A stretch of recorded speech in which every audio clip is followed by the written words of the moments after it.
I'm back again, the spirit of Dirty Dan Harris, to continue the yarn of a Bellingham real estate developer, or I should say, redeveloper, Bob Hall. In the 2017 video, Oldies but Goodies, Bob's odyssey from sweater importer to real estate magnate is chronicled. This is a continuation of that journey.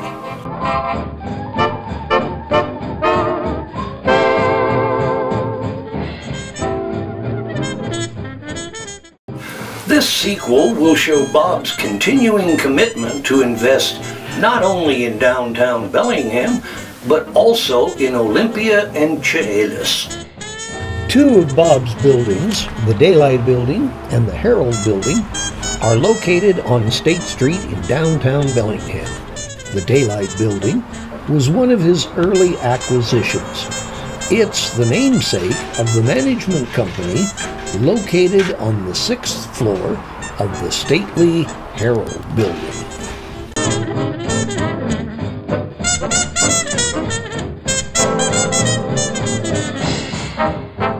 So we're investing a tremendous amount of money in our downtown here, and we're employing quite a few people, and really are reinvigorating our local economy by doing historic renovation. We're not redesigning, we're just going back to the original design. So high ceilings, exposed brick, exposing skylights, natural wood, a bit of archaeology and history and business and construction, and trying to be good stewards of these properties and make money doing something that you love. We have 25 historic buildings in Bellingham.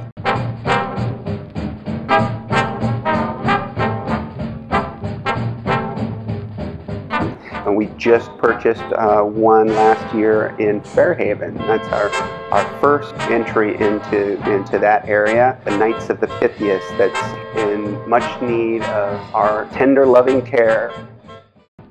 In February 2020, Milano's Italian restaurant will be relocating from Glacier to the ground floor of the Pythias building next to Drizzle. Another recent purchase outside the downtown core was in Linden, Washington, the Dutch Village Mall with an iconic windmill.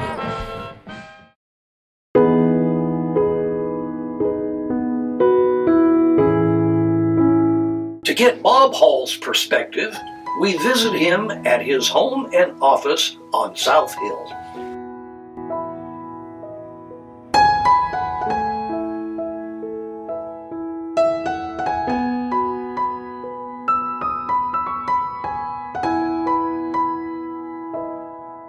And so I'm a service industry, and I'm creating situations for other entrepreneurs to take over. So all owner-operated places. So we create situations for them to do their thing.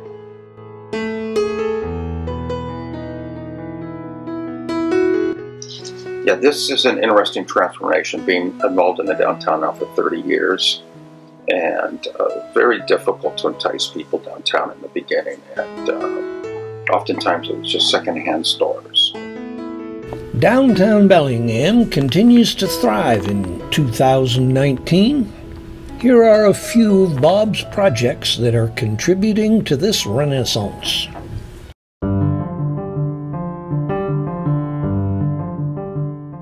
This was a very important corner, and it had a comic book store in it that had been there for a long time. I could hardly wait for them to get out so we could tear the ceiling and open up. It was kind of a dingy place. Again, the clear story windows were covered up.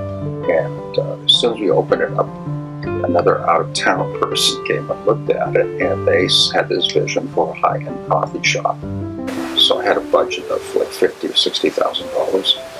And then they came in with at least $250,000, and everything is absolutely first class. And presto chango, there it's full of these kids.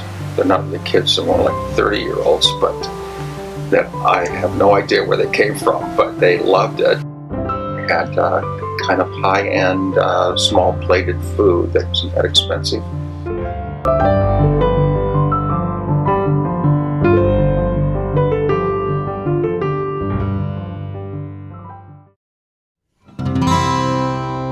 The Barlow Building was originally a bar. In the early 20th century, Prohibition came to town and it became a leather goods store. After many years, it became a beauty school before Bob bought it and completely refurbished it.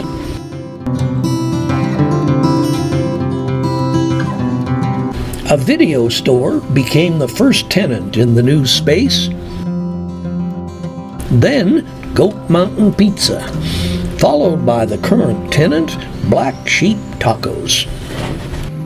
They love it, the town loves it. It's just the right height ceilings, the way the lighting is. It's just made to be a bar restaurant.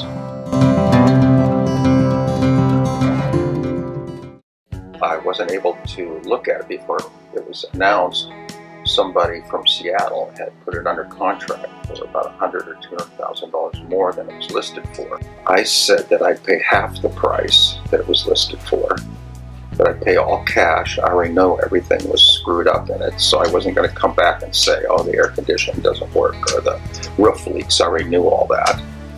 And my price was $600,000 cash, and I'd close as soon as all the books were out.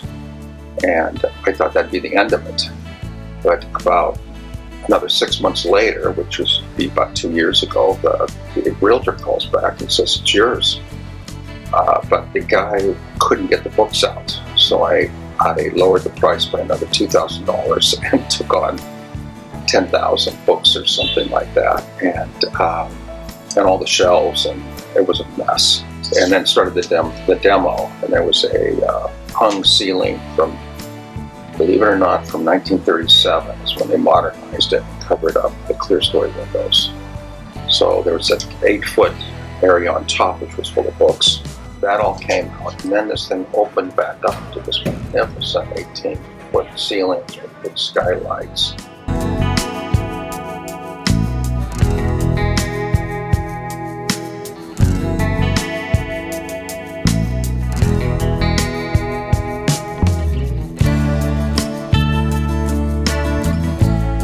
Thousand Acre Ciders opened up last week. They're our first tenant. They're new to town, and so I rolled out the royal carpet for them and finished the floors, gave them the lighting, gave them a huge spot in the basement to put their vats of cider.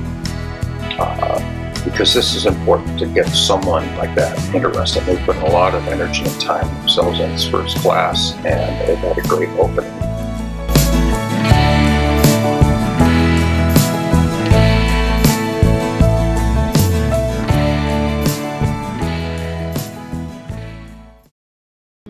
The corner retail space in the Daylight Building was recently refurbished, and the new business, Makeworth Market, has proven to be very popular with the denizens of downtown Bellingham. And this is at least 5,000 square feet, I'd say, and on several levels, 3 different levels. I spent about over $100,000. Put in a new HVAC system, new windows, took down the awning.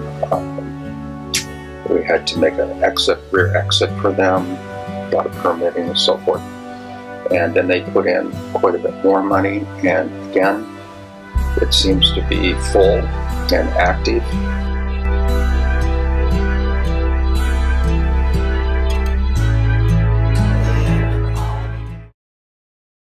By far, the most ambitious recent project is the Leopold Apartments and Hotel Leo. The Byron Hotel was built in 1899. Its name changed in 1914 to the Leopold Hotel. In 1929, the Leopold Tower was built, extending the rooms from 200 to 500.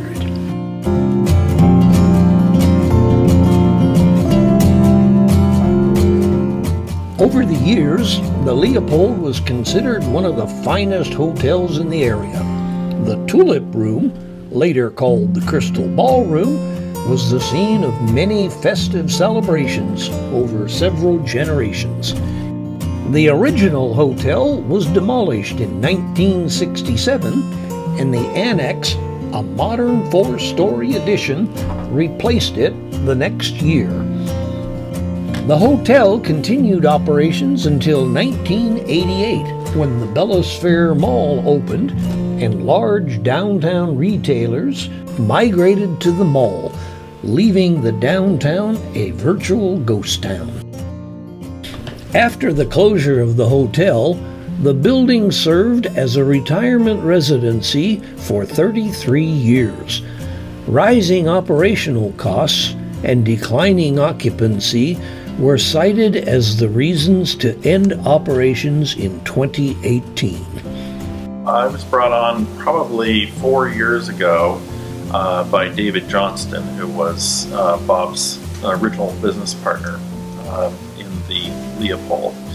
And so I oversaw the building. I oversaw upgrades to the facility and to turn the business around. As when I came in, we had a fairly low occupancy, and it really needed to become more competitive. So that was my job, and we were able to get to 100% occupancy.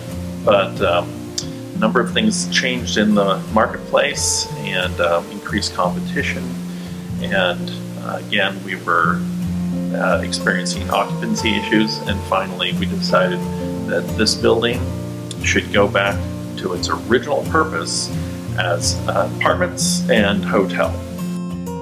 Previously, Peter had been a part of another adaptive reuse project, turning a mid-1950s roadside motel into a boutique hotel.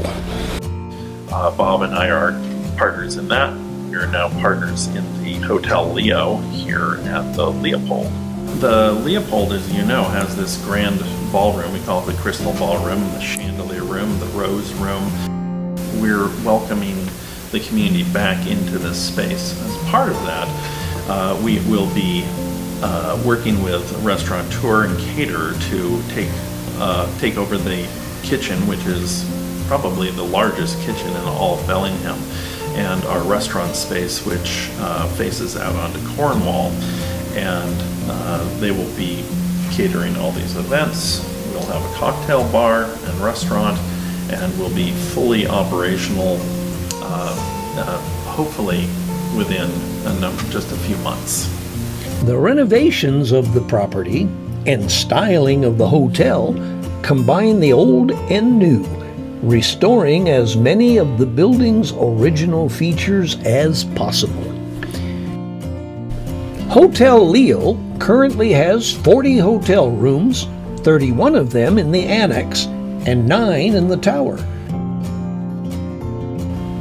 There are 52 newly renovated apartments in the tower, most with striking views of the downtown and Bellingham Bay. On the second floor of the tower is a large social room where hotel guests and tenants can mingle over cafe-style tables, play shuffleboard, or pool in the adjacent wood-paneled library with its cozy fireplace.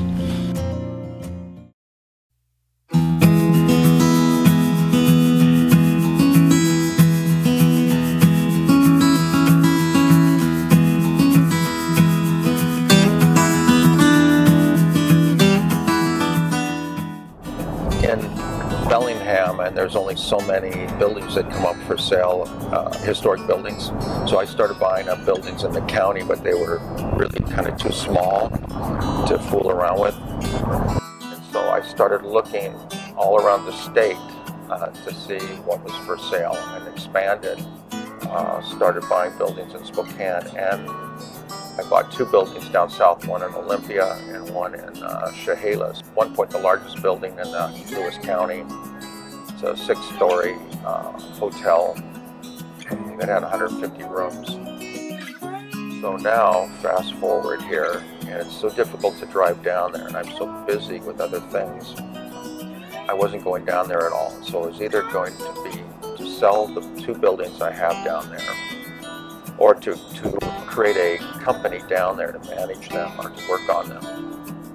And in order to justify that, I had to expand. So I went down just about a year ago, actually, and started looking around, and there was an old Elks building. It was abandoned. There was nobody in it. It had a for rent sign on it, and I approached the owner, and we bought that building.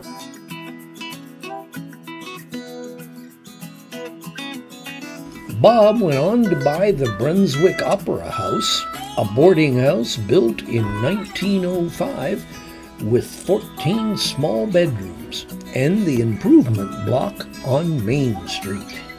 In nearby Centralia, he purchased the Hackett Building.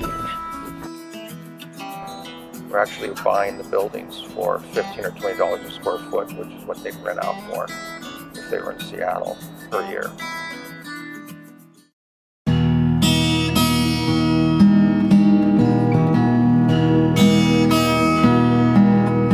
Found another big building in Olympia with a parking lot, and I paid a lot of money for it too, because it was right downtown 4th and Capitol Way, which is the main intersection of downtown Olympia. As it turns out, it was built around 1900 as the first department store. It had 14-foot ceilings and had the first elevator in the county, still there and working.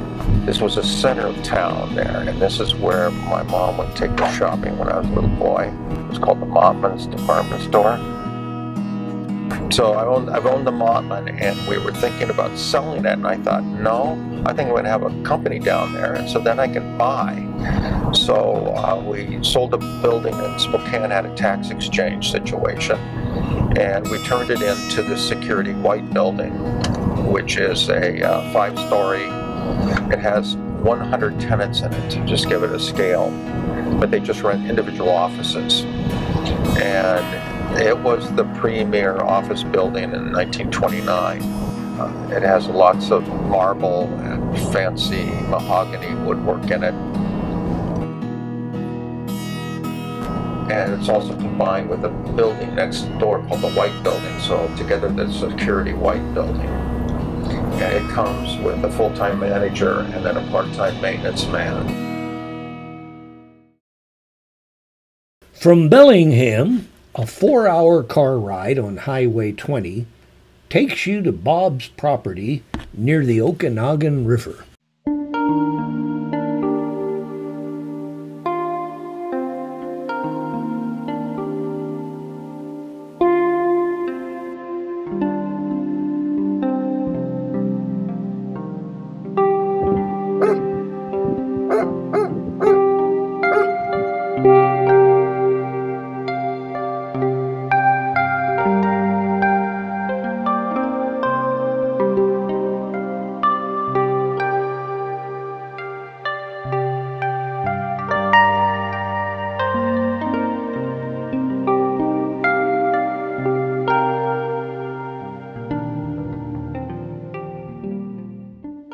Listen. To what? The only thing you can hear is the sound of nature. You could be here all day and you won't hear a train or a plane or a car engine. The 600 acres here fits into the Chilliwack Wildlife Preserve, which is about, I'd say about 3,000 acres.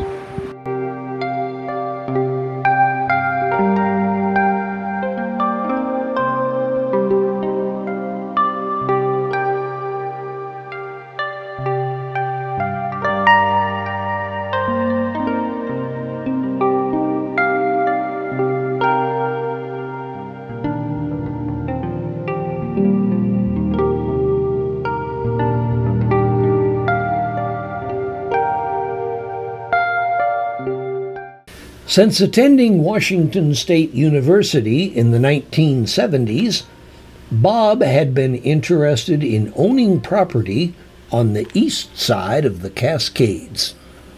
10 years ago, I finally was in a position to buy property over here, and I started coming over Highway 20, which is only open to about 8 months out of the year, and you don't have to travel on the freeway to get here except for a few miles.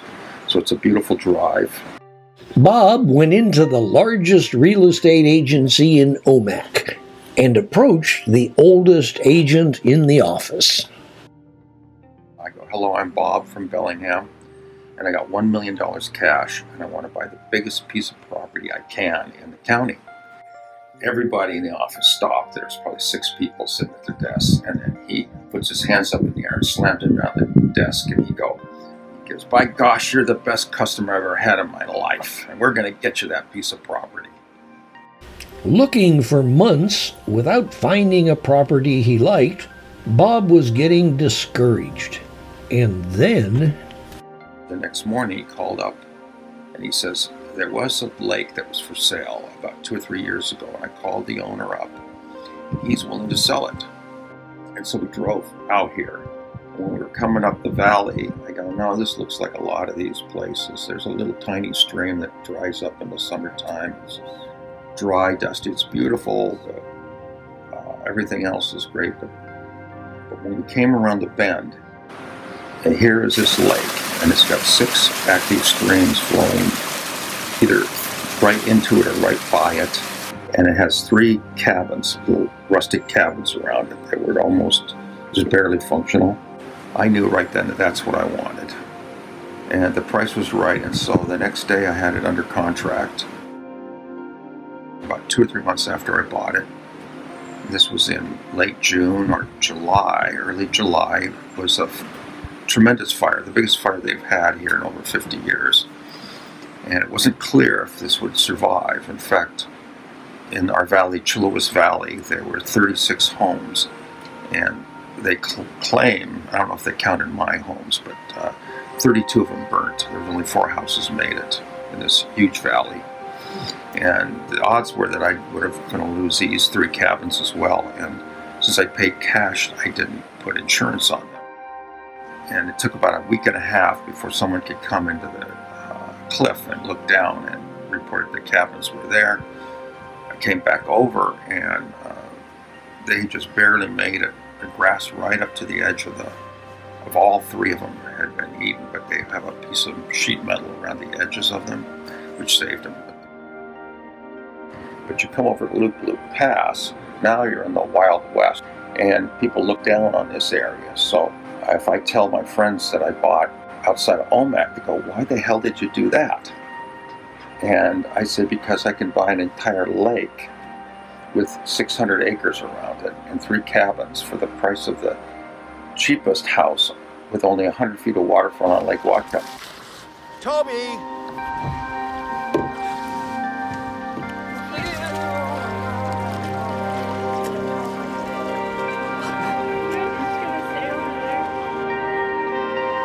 And that's what I was after. I was after a true retreat.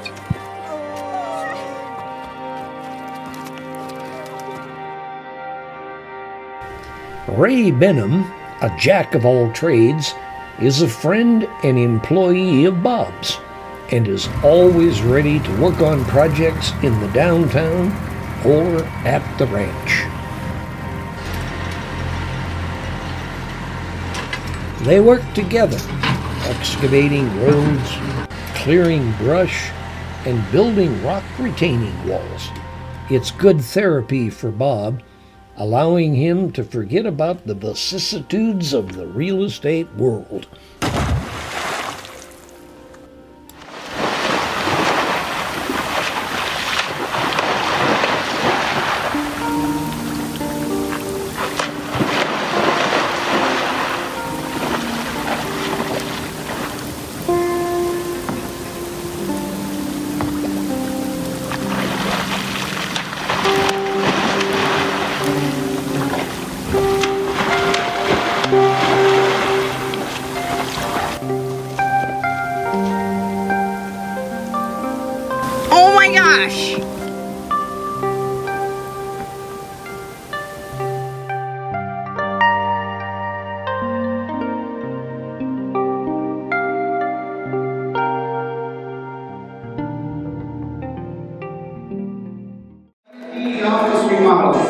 They continue.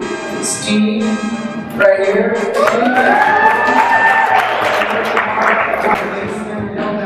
office remodels on the whole floor.